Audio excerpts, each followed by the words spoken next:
શેફાલી જરીવાલાનું માત્ર 42 વર્ષની ઉંમરે નિધન થઈ ગયું. આ ઘટનાના કારણે માત્ર બોલિવૂડ જ નહીં પરંતુ ફિલ્મ ચાહકો પણ આઘાતમાં છે. પોલીસ તપાસ તો ચાલી રહી છે, પરંતુ ઘણા બધા રિપોર્ટ્સ એવું કહે છે કે કાર્ડિયાક અરેસ્ટના કારણે નાની ઉંમરે એમનું ડેથ થઈ ગયું. સામાન્ય લોકો અજાણ હોય છે કે કાર્ડિયાક અરેસ્ટ અને હાર્ટ એટેક આ બંનેમાં તફાવત શું છે, હૃદયને લગતી કઈ બીમારીઓમાં મૃત્યુનું જોખમ રહેલું હોય છે. ગુજરાત સમાચારના હેલ્થને લગતા પોડકાસ્ટ ચેટ તબીબીમાં કાર્ડિયોલોજિસ્ટે આના વિશે વિગતવાર વાત કરી હતી. તો આપણી માહિતી માટે કાર્ડિયાક અરેસ્ટ, હાર્ટ એટેક કે પછી હાર્ટ ફેલ્યોર આ બધામાં શું તફાવત છે એ એક્સપર્ટ ડોક્ટર પાસેથી સમજી લઈએ. હૃદય રોગ એને એવી રીતે ડિફાઇન કરી શકાય કે હૃદયની અંદર લોહીની જે નળીઓ હોય જેને અમે કોરોનરી આર્ટરીઝ કહીએ છીએ એમાં બ્લડનું પરિભ્રમણ ઓછું થાય કોલેસ્ટ્રોલના અવરોધને કારણે, અને એને કારણે જે છાતીમાં દુખાવો થાય એને હૃદય શૂળ અથવા એન્જાઇના કહેવાય છે. એ એન્જાઇના જ્યારે અમુક હદ કરતાં વધી જાય ત્યારે એની અંદરમાં એટેકનું પ્રમાણ જોવા મળે છે, જેને હૃદયરોગનો એટેક કહેવાય.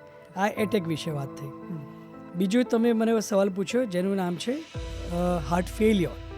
હૃદયને ફેલ ક્યારે થાય? જ્યારે હૃદયમાં લોહી ઓછું પહોંચે, હૃદયના સ્નાયુ નબળા પડે અને હૃદયના સ્નાયુની અંદરમાં ડેમેજને કારણે હૃદયની અંદરના પ્રેશરમાં જે ચેન્જીસ આવે ત્યારે એને કહેવાય છે હાર્ટ ફેલિયર. એ મોટે ભાગે હૃદયના સ્નાયુ નબળા પડવાને કારણે અથવા તો હૃદયની નળીઓની અંદરમાં લોહી ઓછું પહોંચવાને કારણે અથવા અનકન્ટ્રોલ બ્લડ પ્રેશર આ મુખ્યત્વે કારણ હોય છે જેને કારણે હાર્ટ ફેલિયર થતું હોય છે. ત્રીજું તમે કીધું સ્ટ્રોક. સ્ટ્રોક એ યુઝ્યુઅલી સેરેબ્રોવાસ્ક્યુલર સ્ટ્રોક એટલે બ્રેઇનમાં જતી નળીની અંદરમાં કોલેસ્ટ્રોલના થરના જમા થવાને કારણે બ્લડ સપ્લાય ઓછો મળે છે બ્રેઇનને, જેને કારણે બ્લડ ઓછું મળવાને કારણે એક સ્ટ્રોક આવે છે જેને આપણે સીવી સ્ટ્રોક અથવા સેરેબ્રોવાસ્ક્યુલર સ્ટ્રોક અમે કહીએ છીએ, જે બેઝિકલી પેરાલિસિસનો એક ભાગ છે. સાદી ભાષામાં સમજાવીએ તો પેરાલિસિસને સીવી સ્ટ્રોક અથવા તો સ્ટ્રોક કહી શકાય. સ્ટ્રોક અને એટેક એ બે સેમ વસ્તુ નથી.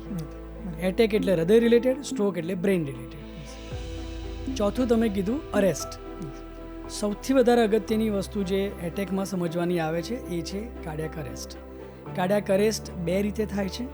હૃદયની ગતિ ખૂબ વધી જાય અને અનિયમિત થઈ જાય, જેને અમે લાઈફ થ્રેટનિંગ એરિથમિયાસ કહીએ છીએ, જેનું એક મેડિકલ ટર્મિનોલોજીનું નામ છે વેન્ટ્રિક્યુલર ફિબ્રિલેશન અથવા વેન્ટ્રિક્યુલર ટેકિકાર્ડિયા. આ બંને એવી કન્ડિશન છે કે જેમાં દર્દીને સડન કાર્ડિયાક અરેસ્ટ થઈ શકે છે. બીજી એક આવી જ કન્ડિશન છે જેને કહેવાય બ્રેડી એરિથમિયા, જેમાં કમ્પ્લીટ હાર્ટ બ્લોક આવે છે અને એમાં પણ હૃદય સડનલી બંધ પડવાની પ્રક્રિયા થઈ શકે, અને આ બંને કન્ડિશનને કાર્ડિયાક અરેસ્ટ કહેવાય છે.